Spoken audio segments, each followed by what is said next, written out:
बिस्मिल्लाहिर्रहमानिर्रहीम। इस वक्त मैं मस्जिद आरिश मकाम बदर पर मस्जिद के बिल्कुल पीछे बाहर मैदान बदर के किनारे पर खड़ा हूँ।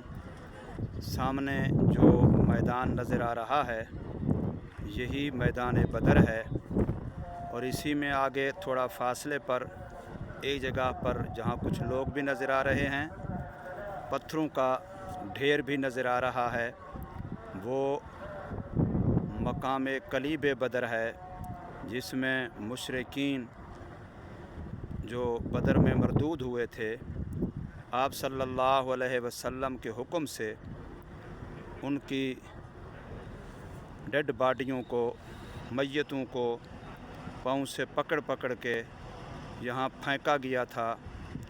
वो मकाम है, उसको कलीब बदर जो हदीस पाक में आता है, जिन पर रसूलुल्लाह सल्लल्लाहु अलैहि वसल्लम ने उनसे पूछा भी था, बताओ कि अब तुम्हारे साथ क्या हुआ, और जो अल्लाह ताला की बातें थीं, वादा था, उसको कैसा पाया। तो इस पर हज़रत अम्मी आयशा रज़ियल्लाहु ताला अन्हा या किसी और सहाबी ने फरमाया, या रसूलल्लाह, ये तो मुर्दे हैं, मैयत हैं, आप इनसे मुखातब हैं, बात कर रहे हैं, मुखातिब हैं। तो आपने फरमाया था कि ये आपसे भी ज़्यादा सुन रहे हैं, गोया उनको हकीकत का पूरा इदराक हो चुका है।